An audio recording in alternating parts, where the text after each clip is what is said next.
Hello everyone, आकार IAS के YouTube channel पे आप सभी का स्वागत है। तो इस लेक्चर में हम लोग द हिंदू का न्यूज़ एंड एडिटोरियल एनालिसिस करेंगे। हम देखेंगे कि जैसे अलग अलग एग्ज़ाम्स होते हैं, जैसे यूपीएससी होता है, जैसे आपके स्टेट पब्लिक सर्विस कमीशन के एग्ज़ाम्स होते हैं, तो उनके प्रीलिम्स एंड मेंस के पॉइंट ऑफ व्यू से हम क्या क्या इंपॉर्टेंट चीज़ें एडिटोरियल से और न्यूज़ से उठा सकते हैं, किस तरीके से हमें एडिटोरियल्स पढ़ना चाहिए और समझना चाहिए। तो मेरा नाम है मृणाल कुमार। आज है 25 दिसंबर, मंडे। तो चलिए देखते हैं आज क्या इंपॉर्टेंट एडिटोरियल्स आए हैं। सबसे पहला एक आपका आर्टिकल आया है, आपका पूरा का पूरा analysis about revise criminal law proposals के बारे में। उसके बाद आया है आपका इंडियन जॉब क्राइसिस को एक्सप्लेन किया है in the terms of macro economic reasons. उसके बाद है evolving role of Colombo security conclave. ठीक है, चलिए इन तीनों के बारे में एक एक करके देखते हैं। तो सबसे पहला है India's revised criminal law proposals. तो अगर इसकी रेलेवेंस बता दूं तो सबसे पहले अगर प्रीलिम्स की बात करें तो ये आपका पॉलिटी के पॉइंट ऑफ व्यू से इम्पॉर्टेंट है, क्योंकि अभी रिसेंटली यूपीएससी में ट्रेंड देखा जा रहा है, कुछ लॉज अब कॉन्स्टिट्यूशन के से हट के अब लॉज कुछ ना कुछ पूछे जा रहे हैं, जैसे प्रिजन लॉज, पैरोल फर्लो, इस तरीके से। ठीक है, पुलिस कस्टडी और जुडिशियल कस्टडी के बारे में। तो इस पॉइंट ऑफ व्यू से आपको इसके कुछ इंपॉर्टेंट प्रोविजंस जानना ज़रूरी है, जो काफ़ी इंपॉर्टेंट है। ठीक है, सेकेंडली मेंस के पॉइंट ऑफ व्यू से आप इसे कैसे पढ़ सकते हैं, जैसे आप इसे GS2 में पॉलिटी के टर्म्स में पढ़ सकते हैं कि कैसे अलग अलग लीगल रिफॉर्म्स हो रहे हैं आज के समय में हमारी कंट्री में। ठीक है, एंड कैसे फंडामेंटल राइट्स पे इनका इम्पैक्ट पड़ रहा है। ठीक है, इसको आप GS3 के पॉइंट ऑफ व्यू से भी पढ़ सकते हैं in terms of internal security, क्योंकि यहाँ पे टेररिज्म को काफ़ी ज़्यादा फोकस में रख के किया जा रहा है। ठीक है, जैसे मॉब लिंचिंग हो गया, टेररिज्म हो गया और इस तरीके की चीज़ें हो गई जो कि इंटरनल सिक्योरिटी थ्रेट होते हैं, तो उनको एड्रेस करने के लिए अब एक लॉ लाया गया है। तो इस पॉइंट ऑफ व्यू से ये आप पढ़ सकते हैं। चलिए इसके बारे में देखते हैं कि ऑथर क्या कहने हैं। India's revise criminal law proposals है। सो बैकग्राउंड इसका हम जानते ही हैं। अभी recently union home minister Amit Shah ji ने तीन नए बिल्स लाए। पुराने ब्रिटिश पीरियड के बिल्स को हटा के नए बिल्स से रिप्लेस करने के लिए, जैसे आईपीसी को रिप्लेस कर रहा है क्या, भारतीय न्याय संहिता 2023, क्रिमिनल लॉ प्रोसीजर कोड को रिप्लेस क्या कर रहा है, भारतीय नागरिक सुरक्षा सेकंड संहिता 2023। उसके बाद तीसरे नंबर पे इंडियन एविडेंस एक्ट को क्या रिप्लेस कर रहा है, भारतीय साक्ष्य सेकंड संहिता बिल 2023। चलिए फिर इनके बारे में एक एक करके देखते हैं। सबसे पहले है भारतीय न्याय सेकेंड संहिता बिल 2023। तो इसमें सेक्शन 113 है, देखिए ये आपका टेररिज्म से डील करता है। ठीक है, एंड यहाँ पे टेररिज्म की जो डेफिनेशन है, डिफाइन किया गया है टेररिज्म, उसको मॉडिफाई किया गया है टेररिज्म की डेफिनेशन को, उसको और होलिस्टिक बनाने के लिए और वाइडेंड स्कोप के लिए करा गया है। एंड आपका जो UAPA वाला जो लॉ है, अनलॉफुल एक्टिविटीज़ प्रिवेंशन एक्ट, उसके सेक्शन 15 से ली गई है ये डेफिनेशन। देखिए ये जो डेफिनेशन है ये अब आपके नए कानून में डेफिनेशन है। ठीक है, कि इकोनॉमिक सिक्योरिटी और सॉवरेनिटी ऑफ इंडिया और with the intent of strike to terror और likely to strike terror in the people और any section of the people in any foreign country. ठीक है, ये है। पहले क्या था, पहले अलग अलग डेफिनेशंस थी या फिर डेफिनेशन वेग थी। इस वाले कानून में डिफरेंस क्या है, डिफरेंस आपका इस वाले प्रोविज़न में है कि डैमेज इसका एक अलग अलग कॉजेस के अंडर में दिया गया है। Damage to monetary stability of India by way of production और स्मगलिंग और circulation of high quality counterfeit Indian currency, Indian paper currency, coin और एनी मटेरियल। तो ये जो हाई क्वालिटी जो है, इसको हाई क्वालिटी को रिप्लेस किया है एनी शब्द से। इसकी वजह से जो ये वाला प्रोविज़न है, this will be more widely applicable. यहाँ पे एक पर्टिकुलर टर्म में ही ये यूज़ होता है। तो जो आपका ब्लैक मनी है, फेक इंडियन करेंसी नोट्स हैं, ठीक है, टेरर फाइनेंसिंग है, इसको कर्व करने के लिए ये वाला कानून ऐसे किया गया है। और उसके अलावा अगर पोजेशन ऑफ प्रॉपर्टी अगर कोई नोइंगली कर रहा है तब वो जाके पनिशेबल होगा। अगर अननोइंगली कर रहा है कोई टेररिज्म से रिलेटेड पोजेशन ऑफ प्रॉपर्टी तो वो पनिशेबल नहीं होगा अगर वो अननोइंगली कर रहा है। अगर कोई अपने विल से किसी टेररिस्ट को हार्बर कर रहा है तो वो पनिशेबल होगा, अगर मजबूरी में कर रहा है या उसको फोर्स किया गया है तब नहीं होगा। और यहाँ पे आपका और प्रोविजंस है based on recruiting and training terrorists, ठीक है। इन सारे एक्टिविटीज़ को भी ये नया बिल जो है टारगेट करता है। तो ये है आपका सेक्शन 113। उसके बाद देखिए इससे रिलेटेड एक और चीज़ है, officer not below SP will decide the use of UAPA और सेक्शन 113। तो जब भी टेररिज्म से रिलेटेड कोई भी घटना होती है तब एसपी या फिर उसकी हायर रैंक का ऑफिसर ही डिसाइड करेगा कि उसके ऊपर यूएपीए लगेगा या फिर सेक्शन 113 लगेगा। अब उसके बाद आपका अगला प्रोविज़न है जहाँ पे क्रूअल्टी को डिफाइन किया जाता है, ठीक है। Cruelty against a women bye her husband and relatives, इसमें बदलाव किए गए हैं। तो इसको कैसे डिफाइन किया गया है, driving her to commit suicide, cause grave danger to life, physical and mental health, ठीक है। तो अब अगर कोई भी हस्बैंड किसी अपनी वाइफ को किसी मेंटली रूप से भी हैरेस करता है तो वो भी क्रूअल्टी के अंडर में आएगा। कोई भी अगर किसी भी वुमेन की मेंटल हेल्थ अफेक्ट होती है बाय एक्ट्स ऑफ हस्बैंड तो दैट वुड बी क्रूअल्टी। उसके बाद force a women to meet any unlawful demand for property and valuable security, ठीक है। तो ये जो टाइप के ऑफेंसेस हैं ये आ जाते हैं आपके क्रूअल्टी, ठीक है। अब इसके बारे में इंपॉर्टेंट चीज़ क्या है, डेफिनेशन ऑफ क्रूअल्टी के बारे में ये नया नहीं है। ये जो डेफिनेशन है ये पहले बस दो अलग अलग कानूनों से इंटरप्रेट करके हम पढ़ते थे, बट अब बस इन दोनों को कंबाइन करके एक सिंगल कानून में बना दिया है। अब कोर्ट प्रोसीडिंग से रिलेटेड क्या क्या चेंजेस हैं देखिए। सबसे पहला कानून ये कहता है कि can not publish any matter regarding the rape और sexual assault of victim in any court from any court proceeding. अगर किसी कोर्ट में कोई भी प्रोसीडिंग चल रही हो किसी भी रेप या फिर सेक्सुअल असॉल्ट के विक्टिम को लेके, तब उसकी डिटेल्स ना कोई भी बाहर पब्लिश नहीं कर सकता है, किसी सोशल मीडिया पे किसी मैसेज पे कोई ब्रॉडकास्ट नहीं कर सकता है।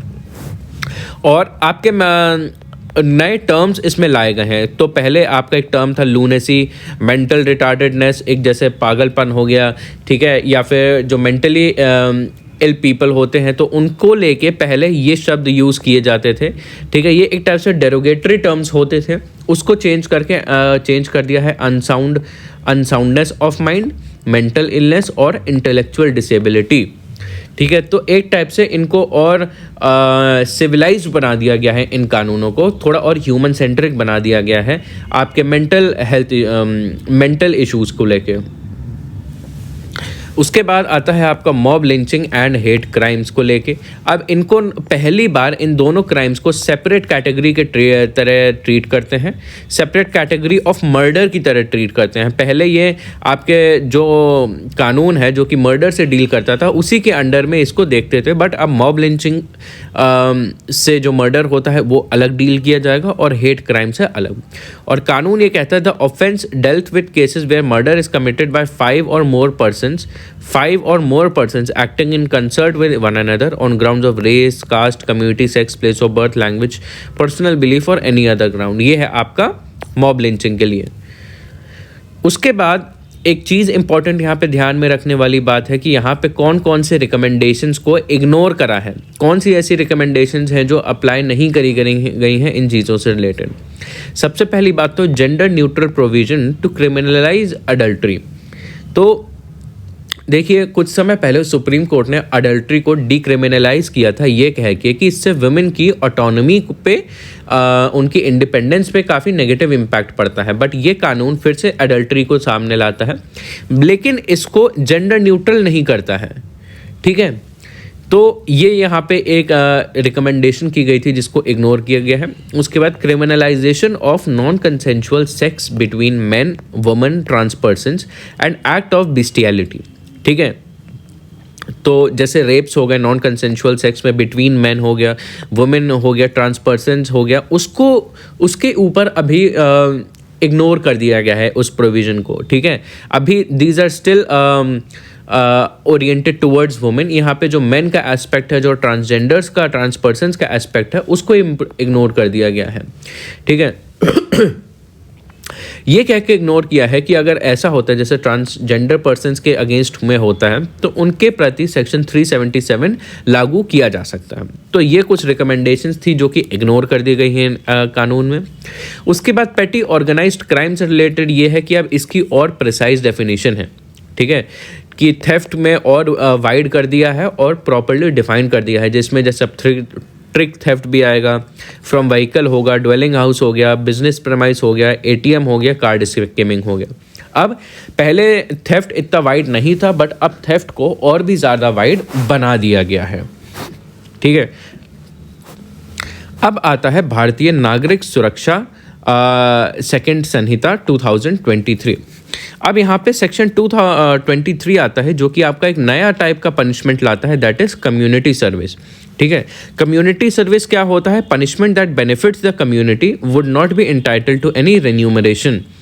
इसका मतलब है कि किसी व्यक्ति को अगर कम्युनिटी सर्विस के माध्यम से अगर पनिश करना होगा तब उसे समाज के लिए कोई ना कोई काम करना पड़ेगा जिससे समाज का बेनिफिट हो, लेकिन उस काम के लिए उसे कोई भी रेन्यूमरेशन नहीं मिलेगा, कोई भी पैसा नहीं करना पड़ेगा, ठीक है। उसको वो काम फ्री में करना पड़ेगा। उसके बाद है इससे रिलेटेड सिर्फ क्लास 1 मैजिस्ट्रेट है, वही सिर्फ किसी को कम्युनिटी सर्विस का पनिशमेंट डिलीवर कर सकता है। एंड ये एक टाइप से अब नई अप्रोच फॉलो की जा रही है, स्पेशली आपके माइनर क्राइम्स पे, क्योंकि माइनर क्राइम जो होते हैं, छोटे छोटे क्राइम जो होते हैं, लड़ाई झगड़े के जैसे जो हो गए, छोटी मोटी लड़ाई झगड़े के हो गए, छोटी मोटी चोरी के हो गए, तो उसमें कोर्ट केसेस जो हैं काफ़ी ज़्यादा लंबे चलते थे, ठीक है। फाइन्स जो हैं वो काफ़ी ज़्यादा हो जाया करते थे, इनकी वजह से प्रेजेंस बहुत ज़्यादा बढ़ जाया करते थे। तो उन चीज़ों को एड्रेस करने के लिए माइनर क्राइम से जो ऑफेंसेस होते हैं उन पे कम्युनिटी सर्विस को लागू किया जाएगा। उसके बाद पावर ऑफ पुलिस को लेके है, देखिए पावर टू हैंडकफ जो है ये सिर्फ आपका सिलेक्ट हीनियस क्राइम्स में ही अब लागू किया जाएगा। किसी को हथकड़ी सिर्फ कुछ ही जुर्म में ही पहना सकते हैं, जैसे मर्डर हो गया, रेप हो गया, लेकिन यहाँ पे जो ड्यूरेशन है हैंडकफिंग का, ठीक है, अलग अलग स्टेजेस ऑफ जस्टिस में वो और बढ़ा दिया गया है। और कंडक्ट ऑफ कोर्ट के बारे में बात करें तो फाइनली अब कोर्ट में ऑडियो विजुअल मैनर में अब कोर्ट केसेस प्रोसीड हो सकेंगे और फॉर्मली हर जगह पे, जैसे आपका वीडियो कॉन्फ्रेंसिंग के थ्रू हो गया उस तरीके से। उसके बाद यहाँ पे पुलिस कस्टडी को लेके क्या इंपॉर्टेंट चीज़ें हैं। अब यहाँ पे जो 15 दिन की जो कस्टडी होती थी पहले, अब ये aggregate of shorter period of custody over investigation period of 60 to 90 days. तो इन्वेस्टिगेशन का जो पीरियड होता है 60 to 90 डेज, अब इसका एग्रीगेट देखा जाएगा, ठीक है। और इस पूरे 90 दिनों में कोई भी 15 दिन से ज़्यादा कस्टडी में नहीं रहेगा, ठीक है। उसका थोड़ा टाइम करके एडअप करके 15 दिन से ज़्यादा नहीं होना चाहिए, ठीक है। उसके बाद detained person must now be produced before the magistrate और released in petty cases with in 24 hours. तो अगर कोई भी पेटी केस में गिरफ्तार होता है एंड उसको 24 घंटे के अंदर अंदर मजिस्ट्रेट के सामने पेश करना होता है, वरना उसको छोड़ दिया जाए, ठीक है। ये चीज़ है। उसके बाद आता है आपका भारतीय साक्ष्य सेकेंड संहिता बिल 2023।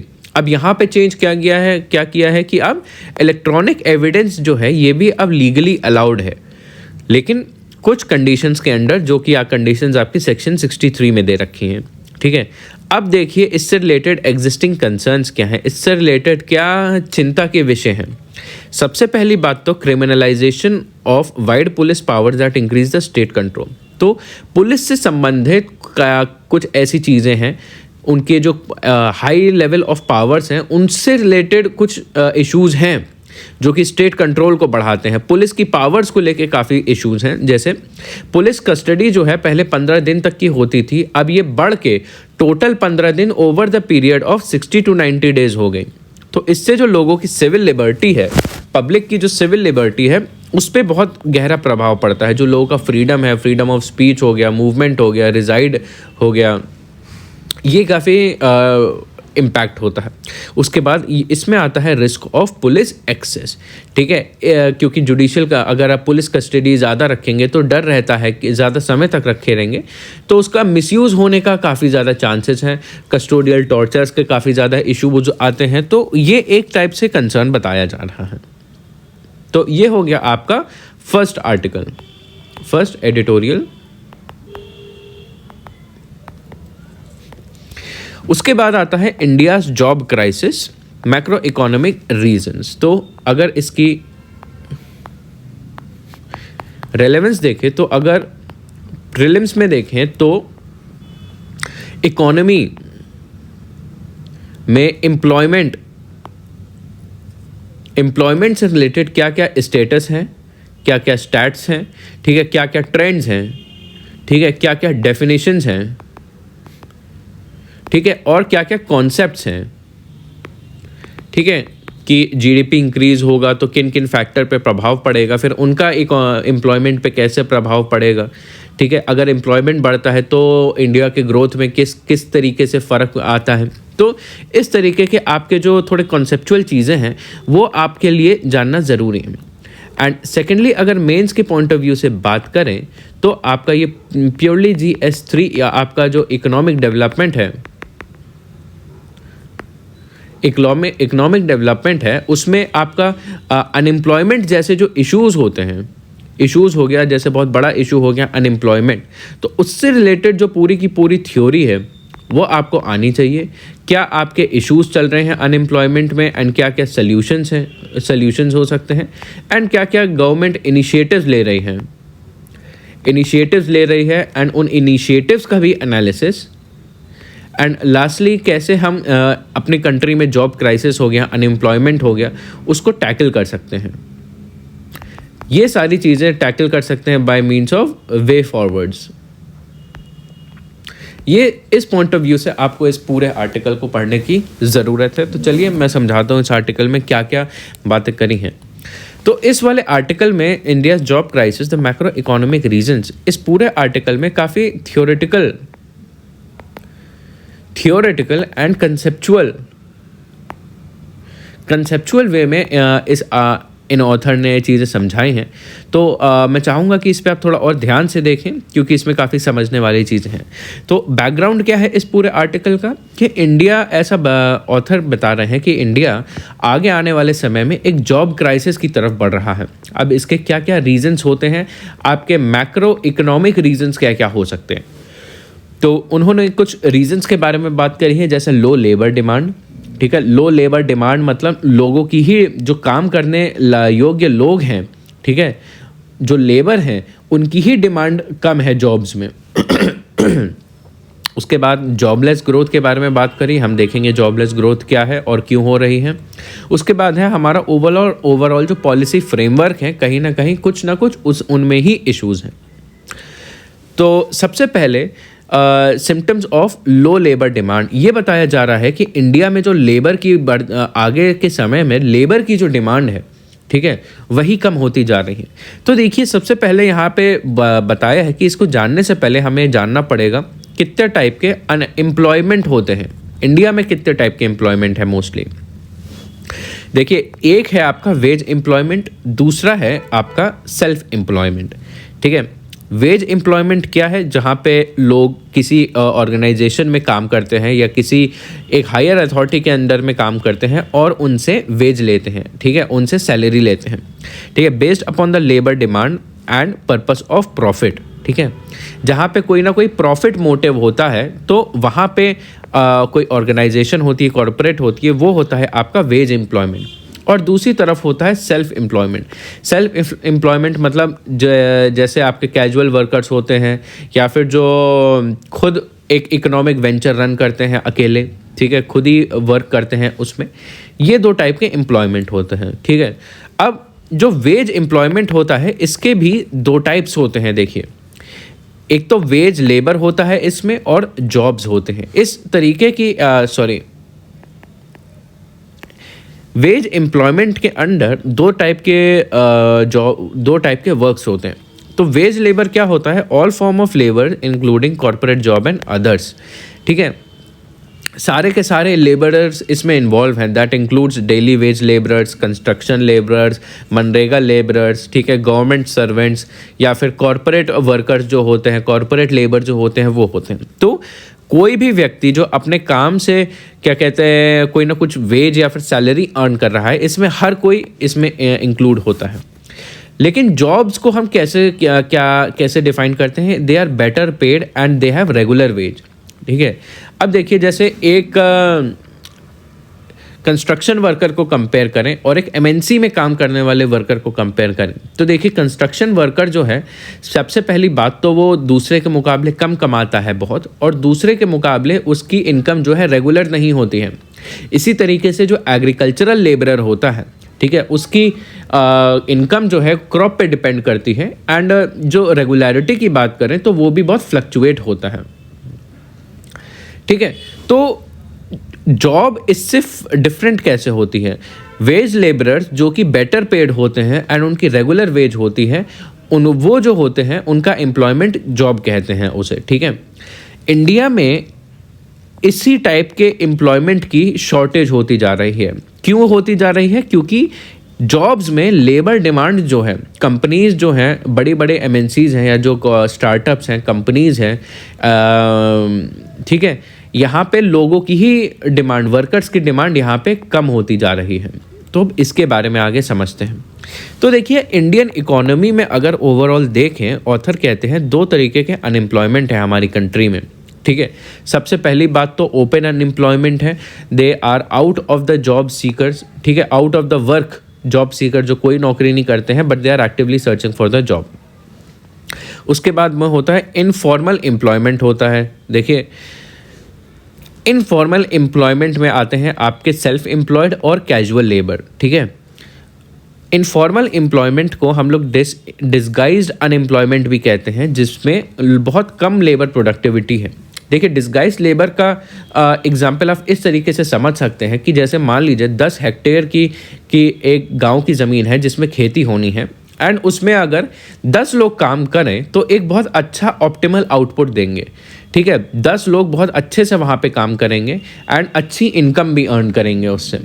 लेकिन अब उस 10 हेक्टेयर के फील्ड में मैं 100 लोगों को लगा दूँ, तो देखिए काम तो उतना ही होगा, लेकिन पर पर्सन की जो प्रोडक्टिविटी होगी, पर पर्सन की जो एफिशिएंसी होगी, वो कम हो जाएगी। हर व्यक्ति को एक कम इनकम मिलेगी। वो जो 10 में पहले इनकम डिवाइड होती थी, अब यही 100 में होने लगेगी। तो काम उतना ही है, लेकिन उस काम में इन्वॉल्व इतने सारे लोग हैं जिनकी नेसेसिटी नहीं है। That is disguised unemployment. तो ये इससे होता क्या है? That is indicative of very low productivity of labour, and कहीं ना कहीं it indicates lack of opportunity in formal sector. देखिए, सबसे ज़्यादा इंडिया में डिस्गाइज्ड अनएम्प्लॉयमेंट जो है एग्रीकल्चरल सेक्टर में है, क्योंकि जानते हैं हम ऑलमोस्ट 40 to 50% पॉपुलेशन जो है एग्रीकल्चरल सेक्टर में है, और उसका कॉन्ट्रीब्यूशन जीडीपी में ऑलमोस्ट 14 to 16% है, ठीक है। तो कहीं ना कहीं इतने सारे लोग एक इनफॉर्मल सेक्टर में इन्वॉल्व हैं, इसीलिए है क्योंकि आपके फॉर्मल सेक्टर में अपॉर्चुनिटीज़ कम नहीं है। अपॉर्चुनिटीज़ है भी तो उनके पास स्किल नहीं है, ठीक है। इसका मेन रीज़न बताया जा रहा है कि what is the main reason of lack of opportunity in formal sector? That is stagnant growth rate of employment in non agricultural sector. जो इनफॉर्मल सेक्टर है, यहाँ पे इतनी जॉब्स क्रिएट नहीं हो रही हैं, या फिर यहाँ पे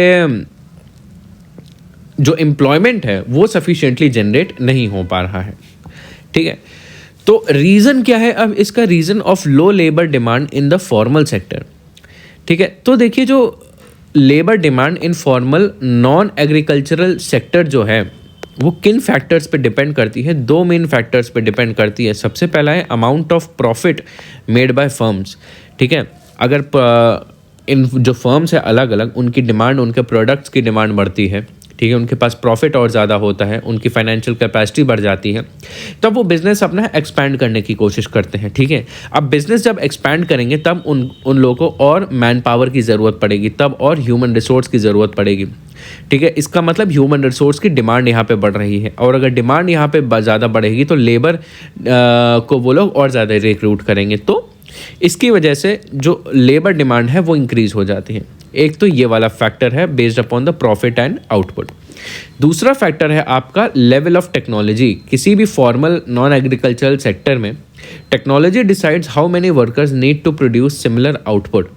ठीक है, जिस लेवल ऑफ टेक्नोलॉजी पे ऑपरेट की जा रही है वो इंडस्ट्री, वो टेक्नोलॉजी डिसाइड करती है वहाँ पे कितने लोग काम करेंगे।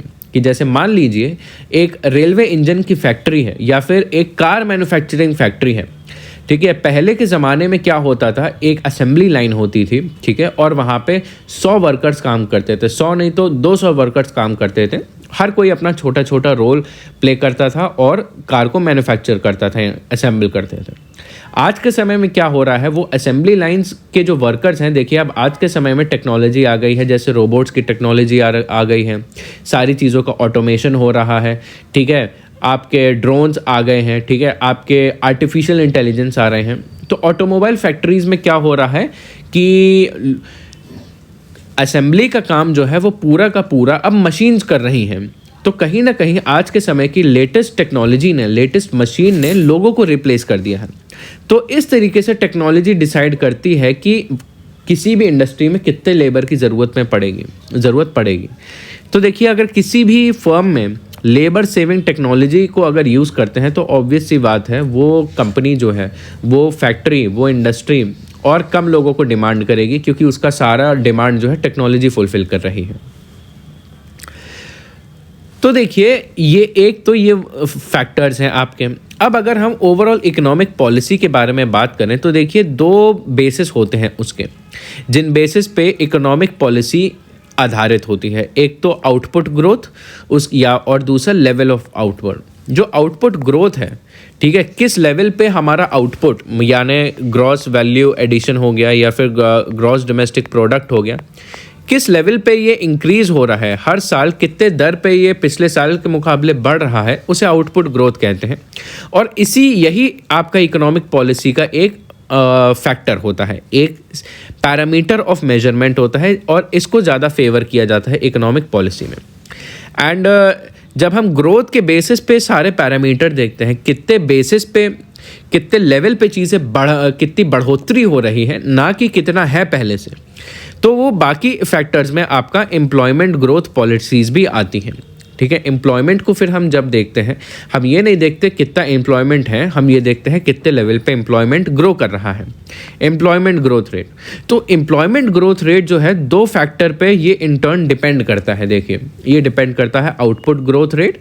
आउटपुट ग्रोथ रेट मतलब आपका जीडीपी हो गया, आपका ग्रॉस वैल्यू एडिशन हो गया। ठीक है, और आपका लेबर प्रोडक्टिविटी ग्रोथ रेट। ठीक है, लेबर प्रोडक्टिविटी ग्रोथ रेट मतलब लेबर कितना ज़्यादा एफिशिएंट बनता जा रहा है समय के साथ। ठीक है, ये चीज़। अब उसके बाद यहाँ पे 2 चीज़ें ध्यान में रखने वाली बात है कि अगर लेबर प्रोडक्टिविटी हो गई, कि लेबर की एफिशिएंसी अगर स्टैग्नेंट है, एक कांस्टेंट है, लेकिन अगर कॉन्स्टेंटली जीडीपी में बढ़ोतरी हो रही है और आउटपुट ग्रोथ हो रहा है, तब उस इकोनॉमी में हाई एम्प्लॉयमेंट ग्रोथ होता है। उस इकोनॉमी में देखा जाता है कि नौकरियां और ज़्यादा प्रोड्यूस होती हैं। ठीक है, तो कहीं ना कहीं हम कह सकते हैं high economic growth produces more employment. और वहीं अगर लेबर प्रोडक्टिविटी बढ़ती जाती है और अगर आउटपुट ग्रोथ जो है, जीडीपी ग्रोथ जो है वो कम होता जाता है, तो कहीं ना कहीं देखिए लेबर प्रोडक्टिविटी मतलब कम लोग जो हैं, कम लेबर जो है, ये ज़्यादा वर्क कर पा रहा है। ठीक है, इसका मतलब है कम लेबर जो है, पहले के समय में जो 100 लेबर काम करते थे, लेबर प्रोडक्टिविटी बढ़ने के बाद वही काम अब 10 लेबर कर रहे हैं। ये होता है लेबर प्रोडक्टिविटी। तो कहीं ना कहीं अगर प्रोडक्टिविटी बढ़ती है तो लोग जो है कम होने लगते हैं, क्योंकि लोगों के पास कुशलता ज़्यादा आने लगती है, वो अपने काम में अच्छे होने लगते हैं, और उस कंपनी में या फिर उस फर्म में, इंडस्ट्री में लोगों की डिमांड कम होने लगती है, क्योंकि जो काम कम लोगों से किया जा सकता है तो उसके लिए ज़्यादा लोगों को क्यों रखना। ठीक है, क्योंकि लोगों को रखने में भी वेजेस जाती हैं, जो कि एज एक्सपेंडिचर होता है। ये चीज़ ध्यान में रखने वाली बात है। तो इंडिया में जो है एम्प्लॉयमेंट ग्रोथ रेट काफ़ी हद तक अनरिस्पॉन्सिव है इन टू चेंज ऑफ जीडीपी। तो देखिए, जैसे फर्स्ट केस में देखा तो यहाँ पे इंडिया के अगर बात करें इंडिया की बात करें तो इंडिया में जीडीपी ग्रोथ रेट तो बढ़ रहा है, लेकिन आपका एम्प्लॉयमेंट ग्रोथ रेट जो है वो फिर भी स्टैग्नेंट है। ठीक है, स्टैग्नेंट है, ये बढ़ नहीं रहा है। तो ये एक बहुत डिफरेंट सिनेरियो हो गया। ठीक है, तो कहीं ना कहीं इंडिया का जीडीपी इंक्रीज हो रहा है, लेकिन इंडिया में जॉब्स और नहीं क्रिएट हो पा रही हैं। ठीक है, तो इस सिनेरियो को हम कहते हैं जॉबलेस ग्रोथ।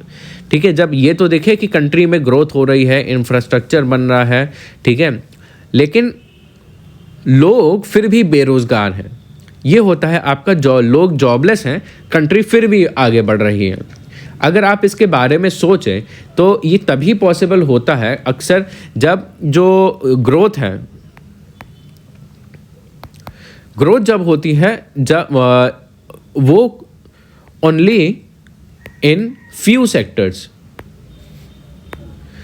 कंट्री में ढेर सारे सेक्टर होते हैं, देखिए एग्रीकल्चरल सेक्टर है, प्राइमरी सेक्टर सेकेंडरी सेक्टर है, टर्शरी सेक्टर है, उसमें भी अलग अलग डिवीजन हो रहा है। लेकिन अगर सारे सेक्टर ना बढ़ के बस एक ही सेक्टर बहुत ज़्यादा ग्रो होने लगे तो बाकी सेक्टर्स में जो है लोग बेरोज़गार हो जाते हैं। ठीक है, इस सेक्टर में भले ही एम्प्लॉयमेंट होता है, लेकिन ये बहुत स्किल्ड सेक्टर होता है, एंड सारा का सारा जो वेल्थ कॉन्सेंट्रेशन है ये भी आपका एक ही सेक्टर के अंडर में रहता है। बाकी जो सेक्टर्स हैं दे रिमेन पुअर, एंड कहीं ना कहीं जो आपका जॉबलेस ग्रोथ है इसकी वजह से इनइक्वालिटी बढ़ने लगती है कि जो ग्रोइंग सेक्टर में जो एम्प्लॉयड लोग हैं वही सारा वेल्थ एक्यूमुलेट करने लगते हैं। तो India jobless growth with Indian characteristic की अगर बात करें तो इंडिया में जॉबलेस ग्रोथ कैसे हो रही है, तो इंडिया में इकोनॉमी की ग्रोथ देखिए इकोनॉमी की जब ग्रोथ होती है तो ऐसा जनरली देखा जाता है कि प्रोडक्टिविटी भी ग्रो होती है। ठीक है, people become more efficient in utilising resources and give more output per worker. ये होता क्यों है? क्योंकि इकोनॉमीज ऑफ स्केल एक आपका फिनोमेना है जो कि आप एनसीईआरटी में दिया है इसके बारे में, तो वहाँ से आप पढ़ सकते हैं। तो इकोनॉमीज ऑफ स्केल की वजह से और एफिशिएंट होने लगते हैं, तो मोर आउटपुट होता है और प्रॉफिट होता है, और इसकी वजह से और लेबर सेविंग टेक्नोलॉजीज आती हैं।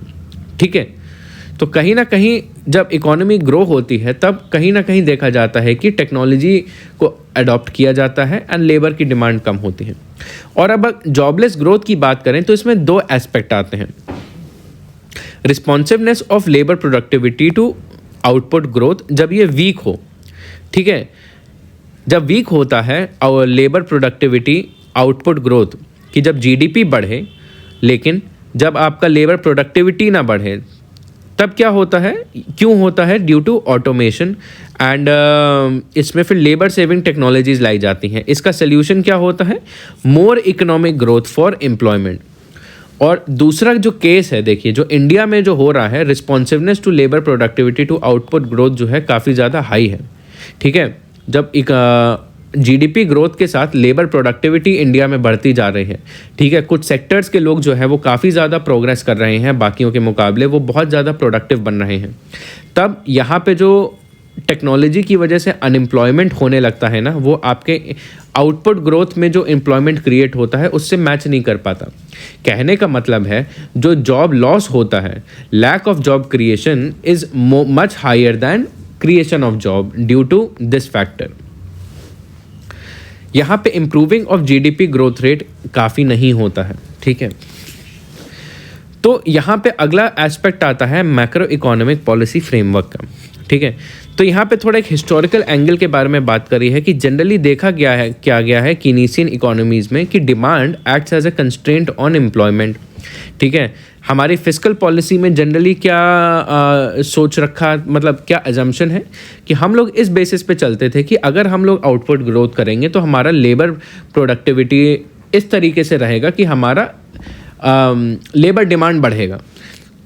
ठीक है, लेकिन ये भी एक कंस्ट्रेंट की तरह रहा। और अब अगर हमने महालनोबिस स्ट्रैटेजी की बात करें तो हमारे पास एक कैपिटल गुड्स का कंस्ट्रेंट था जिसको हमने कॉम्पनसेट किया हैवी इंडस्ट्रियलाइजेशन से। और स्ट्रक्चरलिस्ट थ्योरी ये कहती है कि constraint of agriculture and balance of payment in developing countries. तो अलग अलग तरीके के हमारे कंट्री में कंस्ट्रेंट रहे हैं।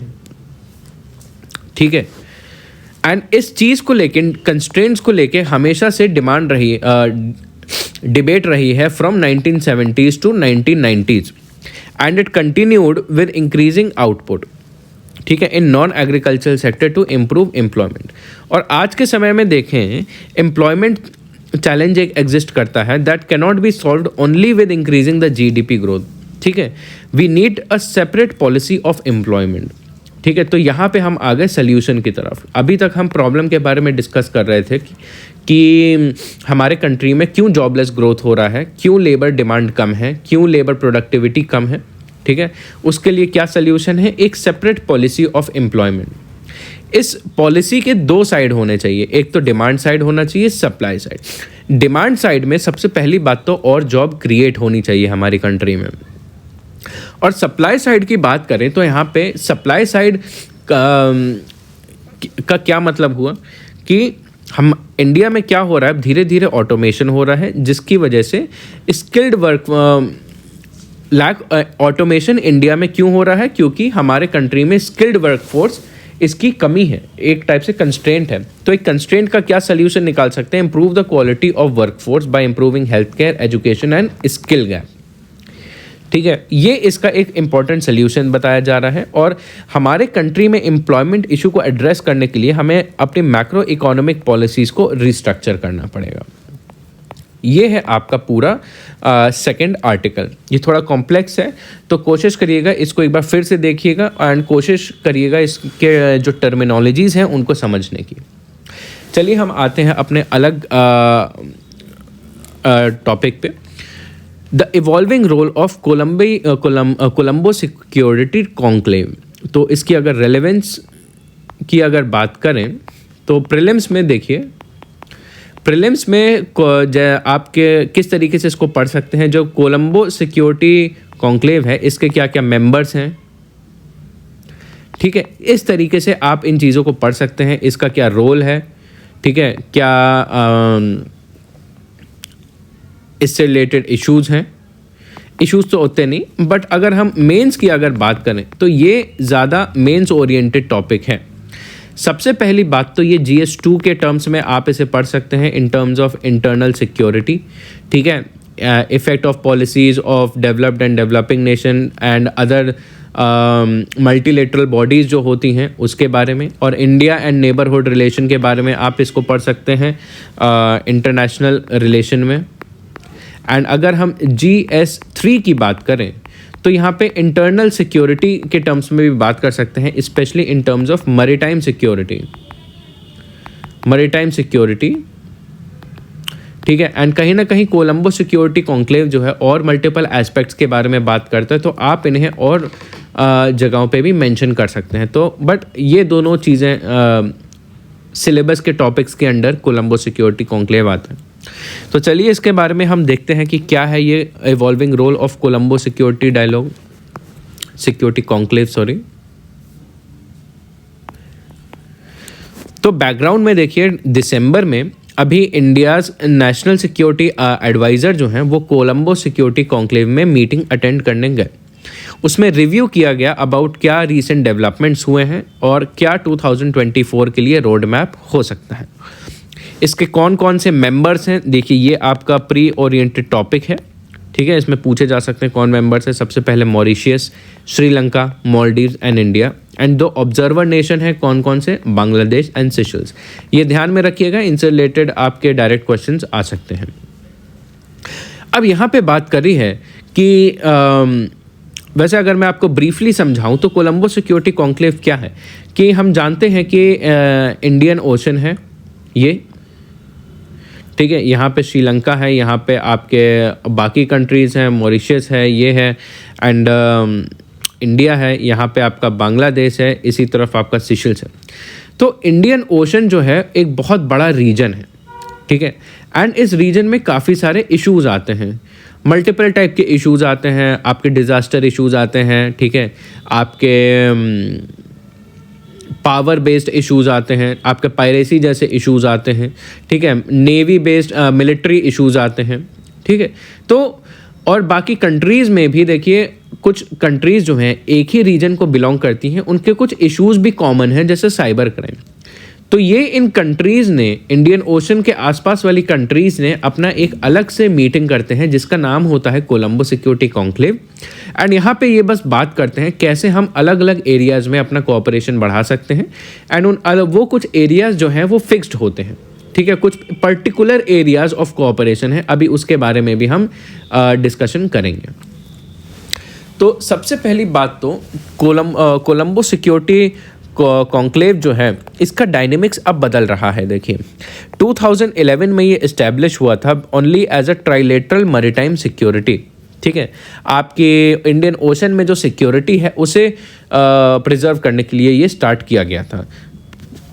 और इसके 3 नेशंस हैं, 3 कंट्रीज इसमें शुरू की थी, जैसे श्रीलंका, इंडिया, मालदीव्स। एंड 2020 में देखिए अब इंडिया ने इनिशिएटिव लिया है to push for expanding and institutionalising Colombo security conclave.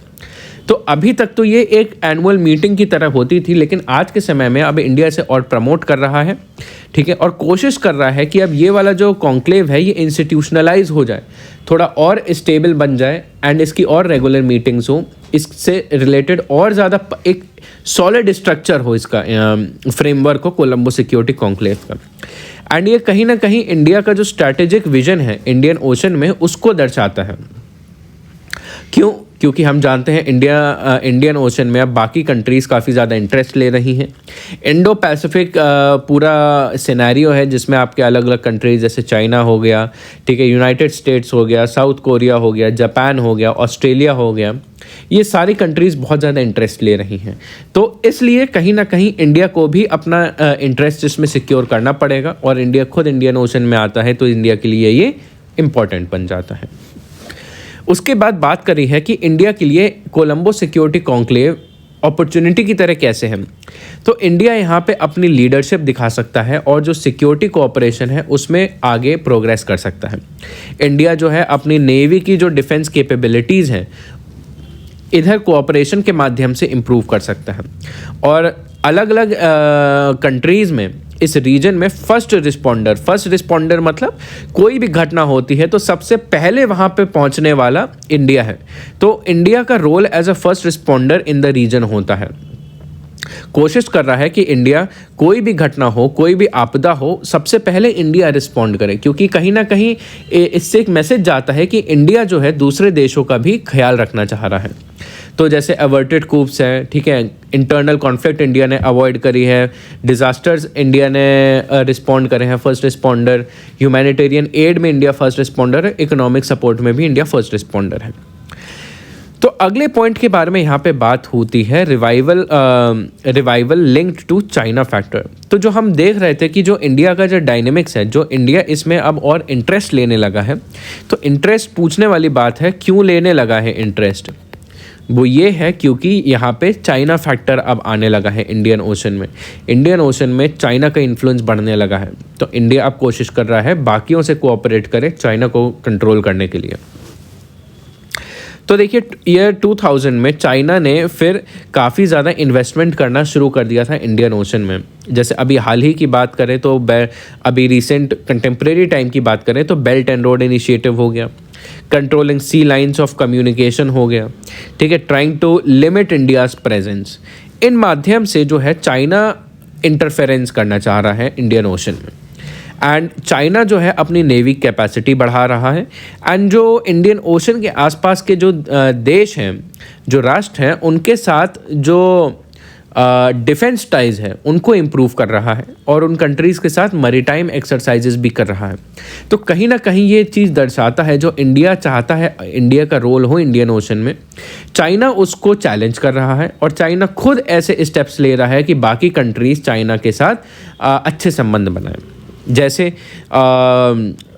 China का अभी जिबूती में पोर्ट है, श्रीलंका में हम्बनटोटा पोर्ट है। अभी चाइना ने रिसेंटली शिप्स भेजी थी ताकि इंडियन ओशन की मैपिंग कर सके, एंड चाइना ने अभी एक नया इनिशिएटिव लॉन्च किया है जिसका नाम है Indian Ocean region forum on development cooperation. अब देखिए यहाँ पे बात होती है कि कोलंबो सिक्योरिटी कॉन्क्लेव के 5 पिलर्स क्या है, 5 कोऑपरेशन के पिलर्स क्या हैं। वो है आपका मैरीटाइम सिक्योरिटी एंड सेफ्टी, दूसरे नंबर पे है काउंटर टेररिज्म एंड रेडिकलाइजेशन, कि देखिए इन एरियाज़ में टेररिज्म जो है बाय सी लेन से कम्युनिकेट करते हैं, तो उसको कंट्रोल करने के लिए। रेडिकलाइजेशन जो होती है कंट्री में, उसको अलग अलग कंट्रीज़ में उसको कंट्रोल करने के लिए। ट्रैफिकिंग एंड ट्रांसनेशनल क्राइम, जैसे drug trafficking, arms trafficking, human trafficking जो आपके शिप्स के माध्यम से होती है, उसे कंट्रोल करने के लिए। Cyber security and critical infrastructure protection और humanitarian assistance and disaster relief, कि अगर कोई भी इशू आता है, सुनामी आ गया, साइक्लोन आ गया, कोई और डिज़ास्टर किसी इन देशों में आ गया, तो तुरंत वहाँ पे रिस्पॉन्ड करके उसको एड्रेस करना। उसके बाद है how Colombo security conclave has helped India pursue its interest, India को कैसे हेल्प करा है। तो 2021 में कोलंबो सिक्योरिटी कॉन्क्लेव ने इन्वेस्टिगेशन करी है 2021 से in terrorism cases, terror financing, narcotics, drugs, cyber crime और पोल्यूशन केसेस। 2022 में देखिए इंडिया ने conference of oceanographers and hydrographers करवाई, एंड आपका एक जॉइंट वर्किंग ग्रुप अलग अलग एरियाज ऑफ कोऑपरेशन के टर्म्स में फाइनलाइज किया जा रहा है, और regular national security adviser meeting होती है एंड उनके बीच में अलग अलग लेवल्स पे कोलैबोरेशन होती है। तो कहीं ना कहीं इंडिया खुद अपनी तरीके से दूसरी कंट्री से अच्छे संबंध बना रहा है। इंडिया ऐसी इमेज इस्टेब्लिश कर रहा है of a responsible nation, and ऐसा कि इंडिया जो है इंडियन ओशन रीजन में, इंडो पैसिफिक एरिया में एक डोमिनेंट रोल प्ले कर सके, तो उसकी फाउंडेशन यहाँ पे लेकर ही जा रही है। लेकिन देखिए ये जो चीज़ है यहाँ पे इन पॉलिटिक्स का काफ़ी ज़्यादा इन्फ्लुएंस होता है, ठीक है। कोलंबो सिक्योरिटी कॉन्क्लेव में भी पॉलिटिक्स का इन्फ्लुएंस है, किस तरीके से। सबसे पहली बात तो अभी जो रिसेंटली कॉन्क्लेव हुआ वहाँ पे मालदीव्स नहीं आया। इसके दो रीजंस है जो नहीं जिसके वजह से नहीं आया। सबसे पहली बात तो चाइना के साथ अब मालदीव्स अच्छे संबंध बनाता जा रहा है, चाइना के साथ अच्छे रिलेशंस हैं। दूसरी बात, मालदीव्स की खुद डोमेस्टिक पॉलिसी को परसू करने के लिए वो इंडिया के साथ जो डिफेंस टाइज हैं उनको कम करता जा रहा है। तो इसलिए क्योंकि इस कॉन्क्लेव में इंडिया भी होता है, तो इसलिए मालदीव ने अटेंड नहीं किया due to this political reason. And कहीं ना कहीं कंट्रीज़ जो हैं एक प्रो चाइना फैक्टर और डोमेस्टिक पॉलिसी वाला फैक्टर, जितनी भी कंट्रीज़ हैं कोलंबो सिक्योरिटी कॉन्क्लेव की, सारे अपने डोमेस्टिक कंसर्न्स और चाइना फैक्टर को अकाउंट करते हैं एंड अपने खुद के बेनिफिट के बेसिस पे फर्दर कोलंबो सिक्योरिटी कॉन्क्लेव में इंटरैक्ट करते हैं, ठीक है, डिस्कस करते हैं मैटर्स। तो कहीं ना कहीं इन सारे मल्टीलेटरल फ्रेमवर्क्स में पॉलिटिक्स बहुत इंपॉर्टेंट मैटर प्ले करता है, अलग अलग देशों के बीच की पॉलिटिक्स। और अगर अब फाइनली कंक्लूजन की अगर बात करें तो कोलंबो सिक्योरिटी कॉन्क्लेव जो है इंडिया की रीजनल लीडरशिप के लिए आज के समय में बहुत ज़्यादा इम्पॉर्टेंट हो गया है। तो ये है आपके पूरा आर्टिकल का explanation. So that was all for today. I hope अगर आपको पसंद आया हो तो आई होप आपको ये पसंद आया हो, आपको इससे कुछ नया सीखने को मिला हो। एंड अगर आपको कोई इशू हो, कोई भी क्वेश्चन हो, कोई भी डाउट हो तो आप कमेंट में पूछ सकते हैं। Till then see you in the next editorial. Thank you.